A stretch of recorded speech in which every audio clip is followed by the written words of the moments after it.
said. It forces guys to want to, turn their level of competition up and compete. It gets our quiet-ass fans involved as well, too. So I think it's good for us to have somebody like him that, kind of wakes people up. Man. All right. Statements here. Mackie and Judd. That was D'Lo talking about the quiet-ass fans at Target Center. And I'm gonna give you a statement. Wrong one there. There we go. I think you should just play the rock sounder on loop instead of the music bed. Just drive everyone nuts. All right, here's my statement off that. D'Lo needs to calm down a little bit. All right, I know he was calm when he said it, but would it be nice if Target Center was a more raucous environment right now and you could rely on 17, 18, 20,000 people just going nuts at every turn? That would be amazing. That's kind of how it was, the last few years of the Kevin Garnett, especially that last year with the Wolves, the last real year of KG. I know he played 2 more years after they went to the conference finals game, but where you had, the guy who kneeled with the program slapping the floor, and you had Coach Jimmy Jam and some local celebrities. Jiggly? Denny Hecker. Big belly jiggling. The second win Denny guy. Hecker. Dick Enrico. All the local celebrities, right? Oh my God! I think what D'Lo has to understand here a little bit here, and I agree partially. Let's boost the atmosphere inside Target Center. This team's won 4 games in a row. They're 3 games above 500. They're knocking on the door of passing Denver and Dallas. They can move up here, but it's been 17 years of largely embarrassing garbage thanks to Glenn Taylor and his inability to effectively run a franchise. So there's a generation of apathetic Wolves fans. It's just going to take some time. It's you guys, it's a good season. They're 3 games above 500, and it's fun. But I think calling the fans quiet-ass fan, it goes deeper than that, man. It's been almost 2 decades of just garbage, and fans are still traumatized a little bit. They're still traumatized by David Kahn. They're still a little bit skeptical. So keep going. I think if you keep doing this, you're going to see fans absolutely show out at Target Center. But I was I don't want to get into him too much because I appreciate the sentiment, but I just want to tell D'Lo, it's going to take a minute here. It's been almost 20 years, so be patient. It's go time, though. He's saying it's go time. I like that. I like the passion. Do you think fans are not holding up their end of the bargain right now when it comes to the Wolves? Because I don't think that's true yet. They're still in prove-it mode. On Sunday, 16,000 plus. Good crowd. I thought it was fine, but I like the fact that people are now, including the players, I like the fact that there's some passion here. There's some fire here. I mean, this franchise from the guy who owns the team on down for how long, essentially since KG has been gone, has lacked any consistent passion and fire, right? We belong. We're actually a good team. So I don't disagree with your point that I wouldn't call the fans in the arena dead ass yesterday, but I do. Quiet ass, dead ass, bore ass, whatever you want to call them. I don't care. But what I do appreciate is the fact that there seems to be a level of passion from the players, Beverley, D'Lo, Ant, that hasn't existed for a long time. It's fun to watch. He said it in a way too. Actually, we don't have to play it again. But he said it in a way that was they've clearly been discussing it as players. They're always trying to get the crowd excited too, and I think that the crowd, when they try and engage the crowd, but by trying to pump them up, I feel like they are disappointed that the reaction is not stronger. Yeah, but I kind of understand why. Yeah. It's and I don't mean to This is a fun team. They're a winning team. They're on the right path. They're gonna make the playoffs or at least the play-in, and they might even avoid the play-in. Yep. But they're also not the Warriors, they're 3 games over 500 because they beat the Pistons back-to-back. Let's just keep grinding, guys. Don't worry about officials. Don't worry about the quiet-ass fans. If you keep doing this, those fans will come back. We've seen it at the end of the KG run, what that thing can look like inside Target Center. This is a basketball state and a basketball town, but, 3 months of 500 play, albeit a huge accomplishment for this franchise, is not on the level of like what the Vikings are capable of at their peak, and the Twins have given you a bunch of playoff seasons. Like, just keep playing. That's my advice. I like your point and his point. Yeah. I think that they're both entirely fair. Okay. Good for D'Lo. I am not, yeah, exactly. Let's help each other. Let's help each other here. Yes, exactly right. And somebody cares finally. Like, somebody cares, Eureka, it's the Timberwolves. That's awesome. Yeah, and he's not like, one more thing on this. He's not saying it in like a sort of petulant way, or he's saying it kind of as the straw that stirs this drink. I mean, I was wrong about him early in the season. I just look at his career and look at the way that they get off to a slow start. It's like he's just another volume shooting sort of hollow stats combo guard. Like, that's, but he's been much, much more than that. So his words do carry weight as a team leader. But just keep doing it. Keep grinding. Keep playing. I like it. Keep grinding. Keep working. Just keep doing what you're doing. Keep doing what you're doing. You're good, baby. Try it. It's all good. Try working hard. Coach Phil just going up and down the court. Keep Come going. on. Come on, baby. Let's go. Come on, D'Lo. Come on, D'Lo. Here you go. Let's go. Pick it up. Pick it up. No quiet ass. No quiet ass here. All right. As a guy who attended the Pistons-Wolves game on Sunday, my statement is this. Buy a ticket to see the Bev show. All right? I spent, I believe it was the second quarter of the game, basically watching Bev. And Patrick Beverley puts on a show that I mean, first of all, he's probably close to certifiable, but it's awesome to watch. It's so much fun. And if you watch the amount of trash talking, physicality, like this guy, I don't know how, but this guy was meant to play like with the Knicks in 93. He was supposed to play with like John Starks. He's a 90s player for sure. No question. And he would have started a brawl a night. He can't now. But there was one point, and his ability to trash talk and how he goes about it is special. Because it's not just a running diatribe. No. It's more. His ability to lure opponents in with trash talk, but also his style of play, frustrate them. There was a Pistons player who got so mad that he got a tech for shoving Bev on Sunday, in part because Patrick called him a baby on the floor. It's like, and there was also one where the referee, Beverley was driving the baseline. The referee called a foul on the Pistons player, and Beverley got mad and said, like, he ain't stopping me. Don't worry about him. Like, he was admonishing the official for calling a foul on the guy who fouled Beverley. He's the best. It's nuts. You can't trade that guy. I don't know why his name has popped up. It shouldn't. I understand the Wolves are doing their due diligence, and that, if they can get a game changer, or so, they like Marcus Smart, Ben Simmons. No, can't trade him. You're right. Pat Beverley, I said this last week, even in street clothes, because he's hurt on a team plane, is one of the most valuable players in that locker room. Yes, and he is worth just watching. Like, he does things that in that league now, essentially, guys don't do. And it's not special things like, oh my God, he's so talented. No. It's driving opponents crazy, and it is a very special characteristic that few in today's NBA have.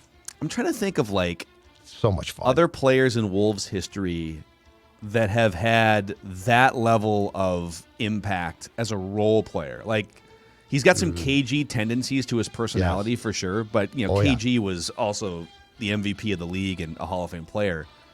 As a role player? Like, I mean, they've had some guys in the past. They've had, like, going way back, Anthony Peeler was a really good role player because he could shoot threes in the late 90s, But, like, Pat Beverley's coming in here as very much like the fifth of five starters and probably comes off the bench for most, like, a lot of teams right now. And he is one of the most impactful players, not even in ways that you can always quantify, but just I think he's changed and matured Cat to some extent. I think he's having an impact on Anthony Edwards. He's basically an assistant coach on the floor, and I think he's a huge reason also why they're one of the top 15 defensive teams in the league this season. Agree but with I don't all know those if there's points. any comparables to, like, in Wolves history to a role player. He's off his rocker, so, like, who else was? KG was, but again, to your point, he was a star player, not a role player. Yeah. Like, who else was like crazy? Like crazy. Like Mark Madsen was hockey kinda crazy. crazy. Well, He that's was who just- I was thinking hockey, Mad Dog too, but Mad Dog was like lovable. And Pat Bev would beat you up if you brought his name up with Mark Madsen. Also, Mad Dog was out there to play 7 minutes, set a few screens, Yeah. grab 2 rebounds, and then wave a towel. Like I Beverley's feel like an he was actual goofy. impactful player. Yeah. Beverley's not goofy. Yeah. He's here to kick your ass. And I appreciate that about Patrick Beverley. By the way, real quick, the the way. Timberwolves are right now, and we're almost to the All-Star break here, but the trade deadline's later this week. The Wolves currently have the 7 seed. They are 2 games clear of the Clippers, who are making trades to get better. That team's only going to get better as the season goes on. They're 2 games clear of the Clippers, and they are 8 games clear of the Blazers for at least a spot, like in the 10. In the tournament? In the tournament, yes. I like to call it tournament. They are 1 game back of the Nuggets to get to the 6 seed, which would remove them from the play-in. But they're only 2 games back of the Mavericks and 4 games back of the Jazz for a 4 or a 5 seed. Back-to-back against the Kings, right? Yeah. Coming up? Yeah, Yes. tomorrow. Sacramento Kings, very Should beatable. win both those games. Should win both those games. All right, sorry. I have a Wolves statement. I'll say start buying some Jaden McDaniels stock. Oh, yeah. Jaden McDaniels, my guy, Jaden McDaniels. I thought of you when he was knocking You're out like shots. you're like He's the guy picked who things bought up. crypto 8 years ago. Like Yes. you bought Jaden McDaniels stock Daniels. on draft night. And now You're I'm like reaping the benefits. you bought Ethereum like 3 years ago, and now you're living on a yacht. Yeah, and sometimes you got if that stock dips down a little bit and you lose a little bit of ROI, you still stick with it because it could rise back up. Absolutely. Because Jaden McDaniels over these last 9 games has been on fire, shooting 46% from 3 over his last 9 games. Chris Finch too had this quote on him at the end of the game saying, "When he lines up and gets a good shot, I think it's going to go in." And I don't think I could have said that at the beginning of the year on Jaden McDaniels' game. So Jaden McDaniels, I think, kind of got off to a little bit of a rougher start from a promising rookie season. But over the last 13 games in January, when the Wolves have been basically playing their best basketball of the season, he's been a contributing force. He's coming off the bench. He's playing 25 minutes a night, getting some huge blocks, providing some great defense for the Wolves. And now he's just like him and Vanderbilt coming off the bench. I mean, like you're talking about 2 defensive guys who can really shut down players, and Jaden McDaniels' stock is indeed rising. The 3-point shooting is the huge game changer. Is this? You said he's shooting what, like 47% from? You said from 3 the last? Yeah, 9 games? over his last 9 games, 46%. So from because he was shooting like 25% on the season, I think, going into those 9 games, and he's still below 30% for the season from 3. But he's been, if he has figured out a couple spots on the floor to hit a 3-pointer from the corner specifically, yes. it changes everything for that Yeah. kid. You doing from math the right now? Yeah. I'm actually doing it from the. I'm reading Dane Moore's quote because it was God kind of. help us, you're doing math. And God help us. No, indeed. stop. And I don't do math. I am going to delegate the Wolves takes out to Dane Moore too. I'm not going to put words in his mouth either. But no, it is 46% from the floor, which is still a gigantic improvement from where he was at the beginning of the year. So yes, it is good that he's hitting those shots. Actually, you see, I'll give you one more Wolves in here. Malik Beasley's putting on a showcase, either for a second half run with the Wolves or somebody else. So he has had a couple of his best 3-point shooting nights over maybe even these games against the Pistons. Like he's just been hot from 3. You could either look at that as, hey, finally Malik Beasley has figured out how to hit some 3-pointers here. He's one of the better 3-point shooters in the league before this season. So that's a nice addition for a Wolves stretch run. Or you can look at it and say, some other team might be tricked into wanting Malik Beasley on their team. I could honestly go either way with it. I just feel like of all the pieces that gel well together, right? Like Vanderbilt and McDaniels are gelling, and you got your 3 main players, Edwards, Towns, and Russell. Like it's the best that they've ever looked together. Like Beasley has always felt like a weird fit since the beginning of the season with this collection. So I would look to take advantage of the recent hot streak if you could get somebody else in here, especially if Taurean Prince is going to stay and hit threes. Like his 3-point shot has come around. I would look to trade Malik Beasley, I guess. That's my statement. I would trade Malik Beasley this week. And get what? What's your guess? God, there's so many, because I don't think there's a Ben Simmons deal here, but like You would need his salary to complete a Ben Simmons deal, right? Is there a way in a 2 or 3 team deal to use his salary? It's mostly about his salary, and maybe there's a little bit of, oh yeah, we also get a good shooter. Is the Marcus Smart thing still in play?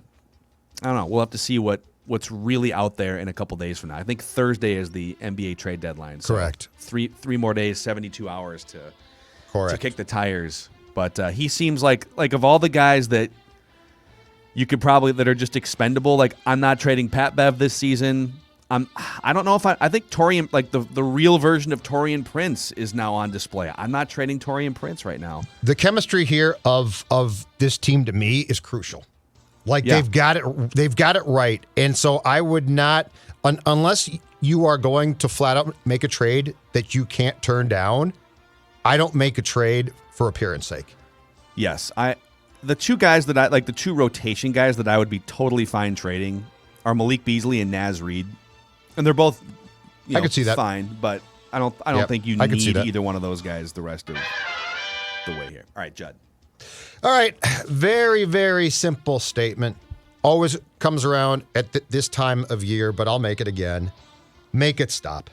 There is nothing worse in sports than having the back-to-back National Hockey League 3-on-3 All-Star game and then the Pro Bowl, okay? First of all, hockey. The overtime 3-on-3, I adore. I love it. I think it's great. The All-Star game, it's now played at a snail's pace. Like, they don't skate hard, and it's boring, and it's a waste of time. Okay, folks? It's a waste of time. But then you're like, this is the worst All-Star game around, right? And you flip on the Pro Bowl, which I refuse to do because nobody tackles, nobody cares. Okay, because I don't watch the Pro Bowl either. If you don't watch the Pro Bowl, then why do you care? Why are because you I want it eliminated. Because I want it eliminated. I want it killed. But it doesn't exist in your life. You don't watch it. Right, but I am here to make change, to help make change. And its existence on the planet is a negative. But a lot of people watch it. Millions of people think negatives. It's I know, and I'm trying to help those folks straighten out their time. Spend time with your wife and kids or watching different sports, but not that piece of crap. Nobody in hockey and football, one thing, and this is the fundamental problem of all-star games now. Both are contact sports until you get to their all-star games, and then it's no contact. We got to get rid of both.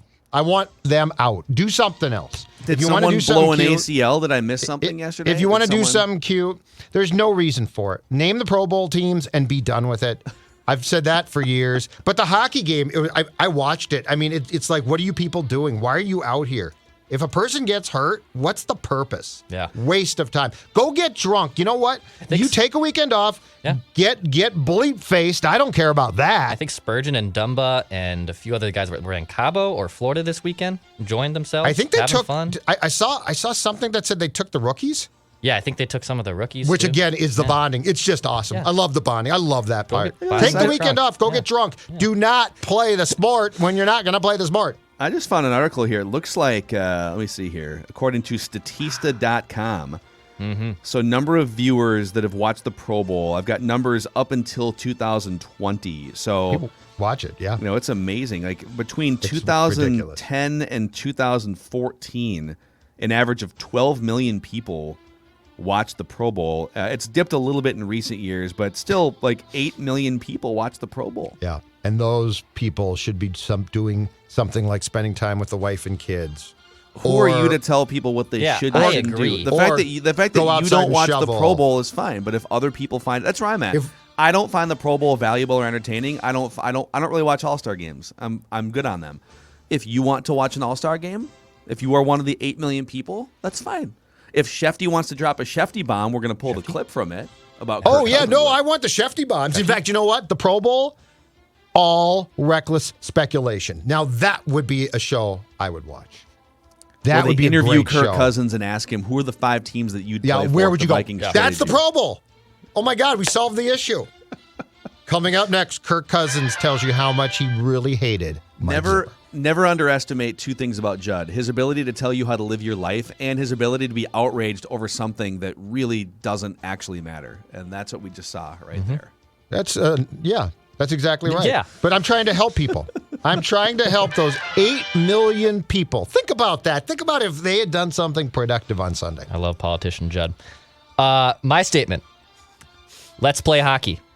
Let's play some damn hockey. Starting tomorrow in Winnipeg, the Wild will play 40 games in the final 77 days of the regular season. 40 games in the final 77 days. The Wild are red hot. They look like they're for real. But they have had COVID cancellations. They've had Winter Classics. They've had days off. This will be like the first time since November. So they had like 2 months where random days were off, where they'll actually be playing meaningful games without ridiculous days off for in-between games. So finally, it'll be a sprint for the last 40 games of the season. The Wild are off to their best start through the halfway point in franchise history. They look like they are for real. Only Colorado has been better. So finally, we get a true sample size of enjoying hockey games, and I'm looking forward to it. So let's play some damn hockey. Yeah, it's going to be a super fun stretch run here. And I don't know, there's definitely positioning to be decided, but my statement would be, in fact, I'll give you a little Wild statement here, okay? Right. Let's fast forward like 3 months. That's all the regular season's going to be fun. It's great, but let's fast forward, spring weather, and playoff hockey. Hell yeah. I think this team, I'm not going to say it would be a grand disappointment because I don't want to put that on them, but like it would be kind of a buzzkill if they didn't make some kind of a run to like the second or third round and make some noise. So I guess I am going to apply that. You just applied a lot of pressure. You just said I'm not going to apply pressure, and then you applied a ton of pressure. You're like, right, I don't expect a lot. Perhaps a Stanley Cup championship. I'm going to give you another one here. This was going to be my actual statement after seeing this quote from Joe Burrow on some kind of media Zoom call here. Joe Burrow is my quarterback. That's my statement here. His advice to kids, and I think he meant like college and high school football player kids, don't get sucked into social media. Quote, work in silence. Don't show anyone what you're doing. Let your performance on Friday and Saturday night speak for it. Hear that? Dude. I mean, Kirk's been silent on social for a month, and so I'm glad that he has been working in silence, but I love Joe Burrow, man. He doesn't get caught up in the Baker Mayfield's out there like chirping at people on Twitter every day, and Joe Burrow is just grinding film and strategy, surveying the field. Why any quarterback ever gets caught up in like Twitter or what's written or said, I'll never get. And Kirk actually, I think, is good at that. But the one thing with Kirk, to Phil's point, is like it's very, very weird that Kirk didn't try and address the changes that the Vikings made early and say, I want to talk about this, and then you're done. So like there's a fine line here. Because I appreciate the fact that Kirk is on Twitter, but he doesn't really tweet. And I appreciate the fact that he doesn't like live his life completely publicly. But I also think if Joe Burrow's coach and GM got fired, I feel like he would come out and say something and then step away. Well, does that make sense? Absolutely. Well, I think the fact that so the leaders of a football franchise are the GM, the coach, and the quarterback. And there's going to be some other players sometimes too that are leaders. Like, I'm not saying that there's not other veterans on the team, but like the figureheads of a team are GM, coach, and quarterback. And so when your GM and your coach get fired and there is a dearth of leadership for 2 or 3 weeks, it would just be nice that maybe your quarterback would step up and have some things to say about the state of the franchise, right? You know, don't leave it to your right tackle. Adam Thielen spoke as well, and Eric Kendricks, but like, we heard from Brian O'Neill before we heard from Kirk Cousins. Yes. I mean, come on. Wasn't Brian O'Neill, was he drafted the same year that I think he was drafted after they signed Kirk Cousins. 18, so right? Yeah. So, I don't want to beat the point to death, but it's disappointing. Can I throw just real quick a baseball one out that I promise won't? Yeah. I don't think it's going to I'm going to leave the show. Good call putting it on the back end of the show. Yeah. Okay. I side with the MLB players. Judd has left the show. He's gone. This is a great tweet from Joe Doyle. Joe Doyle, MILB. And he says, he did the research on this, that Major League Baseball payrolls have jumped over the last 10 years 12%. The average payroll was $93 million in 2011. It's $104 million as of last year. So it's a 12% jump in payroll. Mm-hmm.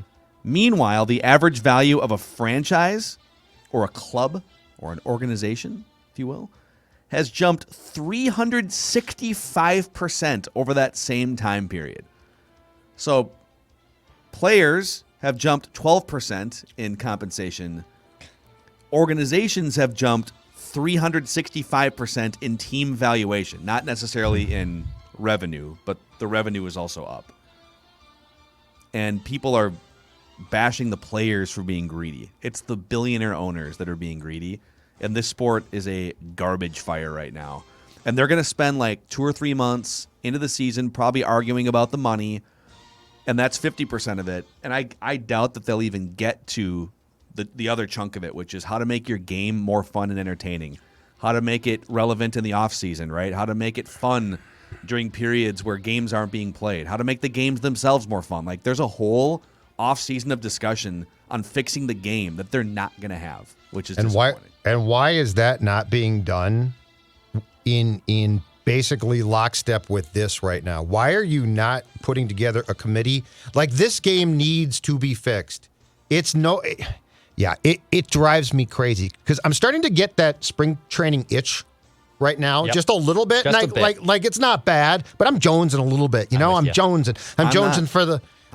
Just a little bit. I am. But I I'm got a telling you, little you know, like good. like it's February now, pitchers and catchers, right, in a couple of weeks. 'em. So I'm starting to. Well, I agree with you, but I can't change the way that I feel in my heart, and I love baseball, but I hate the people right now that run this game, and it makes me so upset that they are going to eventually come back, to your point, Phil, with no substantial changes, and not just rules, which can be tweaked. I'm talking about a plan for how do we stimulate the free agent period, which is the only one in sports now that sucks. Yeah. Football got it down. Hockey got it down. NBA, genius. And you idiots aren't going to fix this? Anything? You don't care? I think it's screwed. I'm I livid. legitimately think But I'm starting to jones just a little bit. I got to be honest with you. stand Just a strong. little bit. I saw Pitchers and catchers. my, Pitchers and catchers. my former boss is going down to represent the Twins and owners, part of the group. Joe Polat going down there to represent Sure he'll have the a- Twins. Dave I'm St. sure Dave St. Peter will be Peter's there. going down there too. I'm sure Joe will have a big impact. I'll text him. Yeah, I'll text him. Yeah, you check in. I will. See how K-Twin is doing these days. Yeah. Oh, I'm sorry. Did I say that? What do you? Why What would was you that take drive-by that shot? Because That's not the thing I would do. I'm shocked. How's AM 1500 doing? Let's have some self-awareness. yeah. Now, well, you know what? It's doing great. ESPN Radio. Just feeling emboldened to take. Oh, a hell yeah. drive-by Dude, shot. all right. K-Twin, All right. Victory Sports. Let's not talk about the poll ads. Let's go look at the endeavors. Judd and Fun ratings. Into the okay? media. Let's see what how's those Judd and were. Fun doing? Hey, they started off fantastic. And then AM, started to subside. K-Twin was effing. Score North Live was a whole thing. Yeah, Score North Live was a good show. How's Score North Live was a K-Twin good show. doing? How's K-Twin doing? There's nothing funnier Your than... sport's dying just like your radio station did. Yeah, well, we can talk about that. We could talk about that one. All right, that's Mackie and Judd's statements and drive-bys here Joe on this. Polad. We should just do we should do statements for a half hour, and then we should just do unnecessary drive-bys every Monday too. Just Why not? It falls hand in hand with the format. Come on. Reckless speculation, unnecessary shots. all right. We'll see you guys over on back. Purple Daily. Mackie and Judd.